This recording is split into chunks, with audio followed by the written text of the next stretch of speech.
कथा राम जी की है ये कल्याणकारी, लेकिन मगर ये करेगी असर धीरे धीरे। विनय वंदना ही अमर साधना है। ये जो भीतर जहर फैला हुआ है उतारेगी सारा जहर धीरे धीरे। ये जो भीतर हमारे जहर फैला हुआ है सब धीरे धीरे उतारेगी। अब चाहेंगे कि एक ही दिन में सब हो जाए तो संभव नहीं है। जैसे हम लोग गाड़ी की सर्विसिंग कराने जाते हैं, क्यों जाते हैं भाई? गाड़ी सही से चले, इसीलिए ना। सब उसका ऑयल जो भी रहता है सब चेंज होता है, नया नया सब होता है। उसी प्रकार से इस शरीर को भी सर्विसिंग की ज़रूरत है। और यहाँ पर सर्विसिंग आज से स्टार्ट हुई, अगले 6 दिनों तक चलेगी। जिसको जिसको अपना सर्विसिंग कराना हो आकर के कथा में बैठ जाए। और 7 दिन के बाद यकीन मानिए बिल्कुल शांत महसूस करेंगे, देखेंगे गाड़ी बढ़िया चलने लगी। जितना हाइपरटेंशन, बीपी, ये वो जो भी है सब खत्म हो जाएगा। तो सर्विसिंग कराने आएंगे? आप भी आइए और दूसरों को भी लेके आइए। फ्री में सर्विसिंग चल रही है कोई कॉस्ट नहीं है। तो भगवान की कथा कल्याणकारी है। गोस्वामी जी ने इस श्री रामचरितमानस जी ग्रंथ की रचना की हम सभी के कल्याण के लिए। 7 कांड लिखे गोस्वामी जी ने, और उस 7 कांड से पहले 7 श्लोक लिखे। कहते हैं कि ये 7 कांड भगवान तक पहुंचने की 7 सीढ़ियां हैं। कि यही महारुचिरा सप्त सोपाना, ये 7 सीढ़ियां हैं। भगवान तक पहुंचना चाहें तो इसी से पहुंच सकते हैं। 7वां कांड है, उस कांड का नाम है उत्तर कांड। उत्तर कांड में कोई जीवन का ऐसा प्रश्न नहीं है जिसका उत्तर न मिल जाए, इसलिए उस कांड का नाम पड़ा उत्तर कांड। तो भगवान तक पहुंचना चाहते हैं तो ये 7 सीढ़ियां पकड़ना शुरू कर दीजिए। पहले श्लोक में गोस्वामी जी ने भगवान गणपति मां सरस्वती की वंदना की कि वर्णानाम अर्थ संघाना रसानाम छंदसामपि मंगलानाम च कर्तारो वंदे वाणी विनायको। सबसे पहले गणेश भगवान मां सरस्वती की वंदना क्यों? भगवान गणेश बुद्धि के देवता हैं और मां सरस्वती हमें बोलने की कला प्रदान करती हैं। अब आप बताइए, आपके पास बहुत बुद्धि हो लेकिन बोलने की कला ही ना हो, और बोलना आप बहुत अच्छे से जानते हैं लेकिन बुद्धि ही ना हो तो क्या बोलेंगे? इसलिए दोनों की साथ में वंदना की। भगवान गणेश का जब आप स्वरूप देखते हैं ना, भगवान गणेश का हर एक अंग हमें कुछ ना कुछ सीख देता है। भगवान का लंबा सा बड़ा सा उदर है, बड़ा सा पेट है। कहते हैं सभी का बड़ा से बड़ा पेट होना ही चाहिए। क्यों? बड़े पेट का अर्थ क्या है? इतना बड़ा पेट हो कि दुनिया की सारी बातें कोई आपसे कर ले लेकिन वो बात आपसे कहीं दूसरे जगह ना जाए, उसे पचा करके रखें। यही भगवान गणपति के उदर से हमें सीख मिलती है। हम सबका भी बड़ा पेट होना चाहिए लेकिन होता नहीं है। अगर किसी ने कह दी भाई साहब ये बात किसी को बताना नहीं, तो हम तो रुकते नहीं, अब तो उसको तुरंत बताएंगे, पचती नहीं बात। तो भगवान गणपति का जो उदर है उसे हमें ये सीख मिलती है, कोई भी बातें सुनो उसे पचा करके रखो।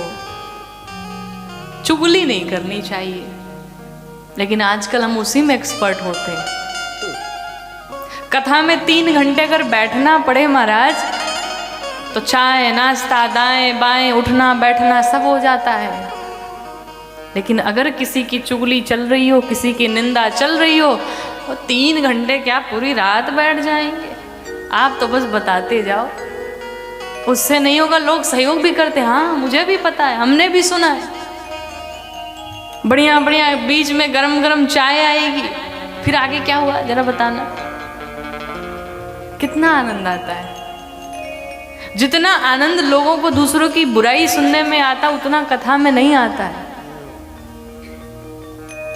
ये बुराई सुनना क्या है? ये कानों का विषय है, इसे बहुत आनंद आता है। और कई बार हमने देखा है लोगों को अगर ठीक से सुनाई न पड़े, थोड़ी दूर पे अगर निंदा चल रही हो, तो लोग थोड़ा कान टेढ़ा कर लेते हैं। थोड़ा सा अमृत कानों में पड़ जाए, बड़ा आनंद हो जाए। तो ये विषय है, जिह्वा का विषय है। अच्छे अच्छे भोग पाना। ठंडी का दिन अब आ रहा है, बीच में कहीं बारिश हो जाए, शाम के समय गरम गरम पकौड़े अगर बन जाते, कितना आनंद आता। बैठे हैं, पिज्जा अगर आ जाए तो बड़ा आनंद आ जाए।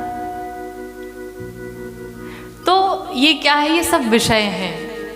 लेकिन जो आनंद भगवान की कथाओं में आना चाहिए, वो अधिकतर लोगों को कथाओं में नहीं आता।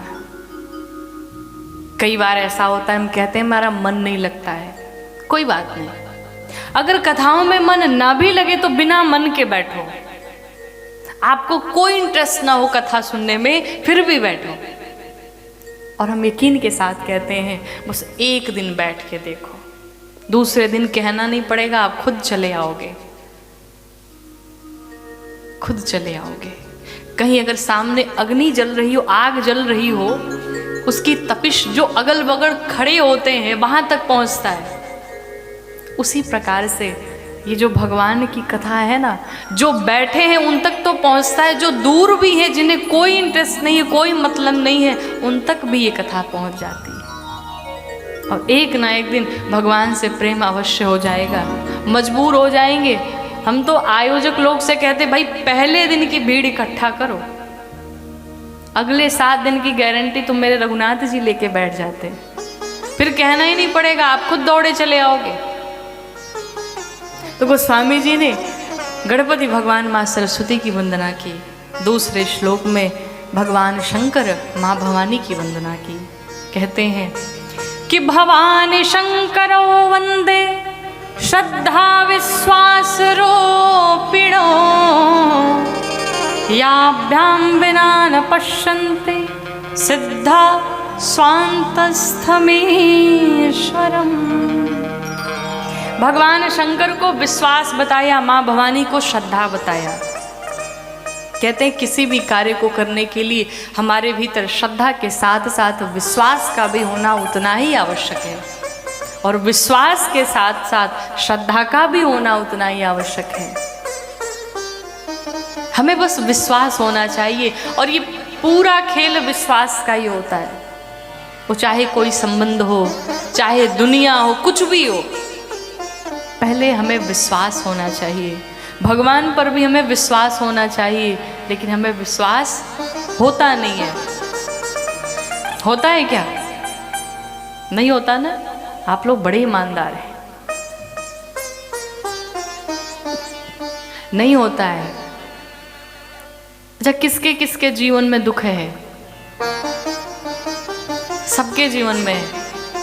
कोई ऐसा नहीं जिसके जीवन में कहीं एक खालीपन ना हो, एक कमी ना हो। सबके पास दुख है। अच्छा, विश्वास किसको किसको है भगवान पे? जिसको है वो हाथ खड़े करे, अगर हाथों में दर्द ना हो तो।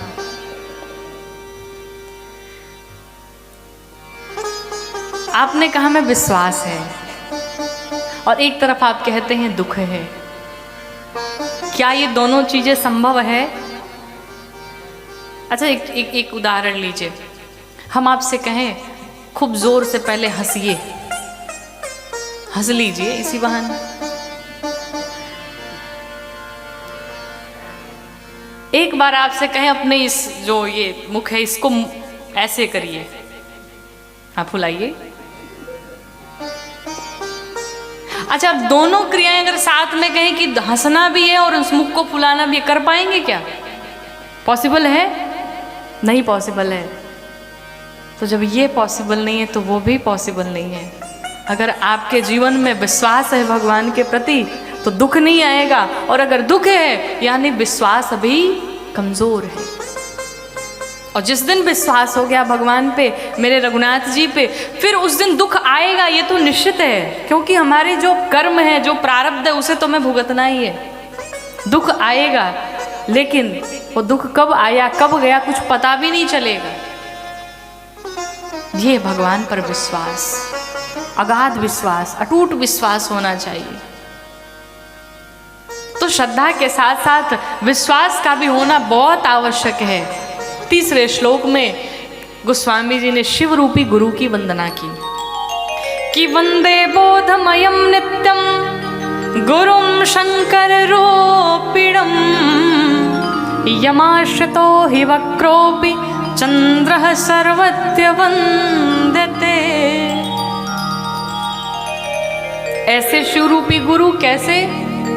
जिसने टेढ़े चंद्रमा को भी पूरे संसार में वंदनीय बना दिया, पूजनीय बना दिया। ऐसे शिवरूपी गुरु को मैं बारंबार प्रणाम करता हूँ। भगवान शंकर को प्रणाम किया। चौथे श्लोक में वाल्मीकि जी की वंदना की, श्री हनुमान जी महाराज की वंदना की। पांचवें श्लोक में श्री सीता जी की वंदना की। छठे श्लोक में भगवान श्री रामचंद्र की वंदना की। और सातवें श्लोक में बताया इस ग्रंथ की हमने रचना कैसे की। नाना पुराण निगमागम सम्मतम यदा रामायणे निगदितं क्वचिदन्यतोऽपि स्वान्तः सुखाय तुलसी रघुनाथ गाथा और भाषा निबंध मति मंजुल मातनोति। नाना पुराण अर्थात 4 वेद, 4 उपवेद, 6 शास्त्र, 11 प्राप्त उपनिषद, 18 पुराण, 18 उपपुराण, संसार में रामायण, शतकोटि अपारा जितने ग्रंथ लिखे गए, गोस्वामी जी कहते हैं उन सभी ग्रंथों का सार हमने इस श्री रामचरितमानस जी में रखा। सार मतलब समझते हैं ना, वो न समझिएगा जो ससुराल वाले सार होते हैं। सार का मतलब है, जैसे आप हिंदी की किताब जब पढ़ते हैं तो लिखा रहता है पूरी कहानी के बाद सारांश। इंग्लिश की बुक अगर पढ़ते हैं उसमें लिखा रहता है मोरल ऑफ द स्टोरी, अर्थात उस पूरी कथा का सार उसमें बताया गया। उसी प्रकार इस श्री रामचरितमानस जी ग्रंथ में सभी ग्रंथों का सार लिखा।